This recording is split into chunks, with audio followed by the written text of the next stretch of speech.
Did you know that United Airlines' current CEO Scott Kirby was once president of American Airlines? It's true. Through airline mergers, the Texan native had worked his way up to become president at American by 2013. As he recalls, he was even on track to become CEO of the carrier. However, by 2016, Kirby was out.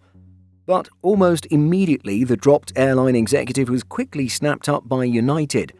Looking at how things have turned out for both American and United, did the former make the wrong decision?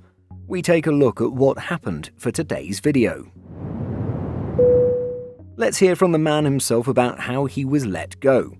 The retelling of the story comes via an interview/sit-down chat that Kirby had with an executive at Salesforce. Kirby states that in May 2016 he was invited to sit down for dinner with American Airlines CEO Doug Parker. Kirby, president of the One World airline at the time, was essentially told that he was on track to become CEO. Here's the time frame that I would be CEO. And you were being groomed to be the CEO of American. Certainly what I thought. Yeah. And so what happened a few months later was a complete shock to Kirby. And then 3 months later, he walked in on a Monday afternoon and had a little sheet of paper, and he's kind of nervous, which was weird because we're good friends and know each other. Vacation together with your families? We had, and he kind of read a little script that said, essentially I changed my mind, and that's going to make it where you and I can't work together. So it was the most shocking moment of my life. Basically, wait. You're fired. You're fired.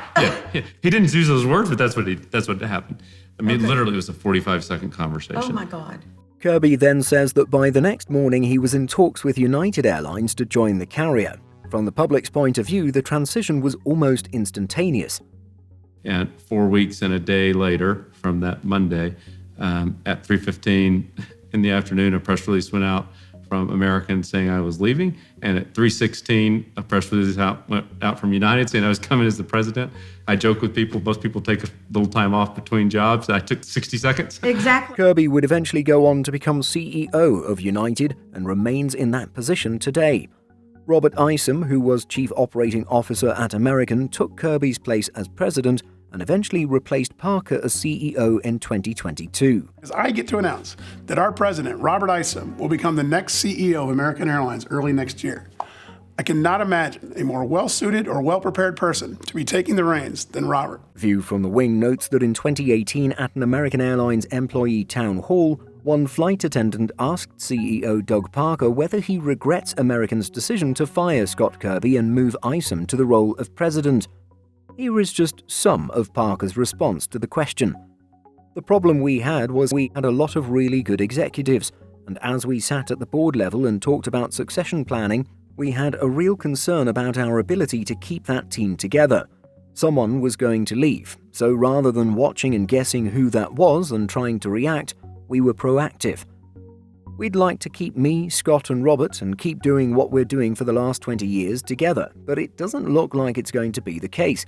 So let's not let something happen that we didn't manage. So what do you want to do? What's the best scenario of two of those three?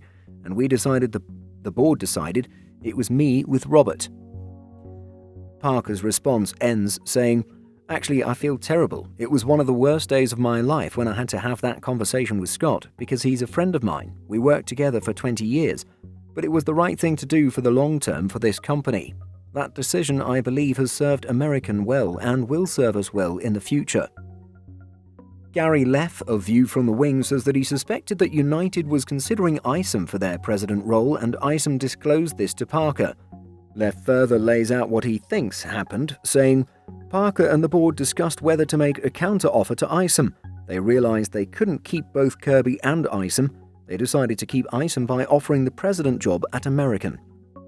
For what it's worth, Doug Parker joined the Qantas board in May 2023 and continues to hold this position at the time of making this video. And so, in terms of financial performance, one CEO seems to be doing better than the other. Did Parker make the wrong call in choosing Isom over Kirby? It's usually never this simple. Nonetheless, while Isom was president at American, it is said that his strategic focus for the airline was to match Spirit and Frontier. According to View from the Wing, then CEO Doug Parker admitted that he greenlit his airline's new domestic product without ever trying it. And then when he became CEO of American, Isom told employees not to spend a dollar they didn't need to. It's perhaps within this framework and mindset that other executives at American were operating. While yes, the airline CEO is ultimately responsible for everything going on at the company, successes and failures, a few decisions made by others at American may have fully led to its current lackluster situation. As we've noted in a few previous videos, one of American's biggest blunders of recent times was a change in sales strategy, an experiment gone wrong that led to the departure of the carrier's chief commercial officer, Vasu Raja. For those only hearing about this for the first time, it was a strategy that steered corporate customers toward booking directly on the airline's site rather than with travel agencies. The biggest issue we had is our misstep in our sales and distribution strategy, Isom said in July 2024, adding at the time that he was working with urgency to get things back on track. American would try to recover through the reinstatement of competitive fares through traditional travel agency channels. It would also remove plans to differentiate mileage earned by booking channel and expand benefits under its Advantage business program. On the flip side, United has been surging ahead of American under Kirby's leadership. Is this due to poor decisions at American, good decisions at United, or both? This one example may hint at the latter. Kirby in 2024 stated at an investor conference, 8 years ago I was president of American and we were putting seatback entertainment systems on every one of our airplanes. Everyone in American thought that was a stupid idea. The day after I left, they reversed it and they spent money to take it off the airplanes because it would reduce weight and save fuel burn. We put it on at United.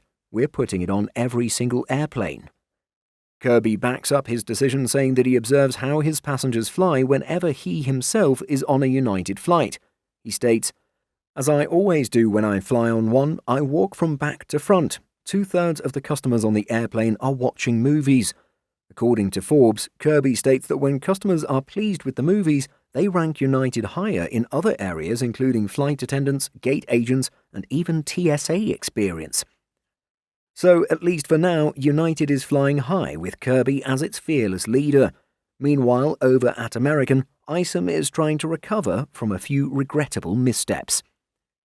But what do you think about all of this? Would the two airlines be completely different today if Kirby had stayed at American and become its CEO? Is it perhaps too simplistic to put a whole airline's success and failure on one person? Let us know what you think by leaving a comment. Simple Flying publishes over 150 articles every week. If you're looking for the latest aviation news and insights, visit simpleflying.com.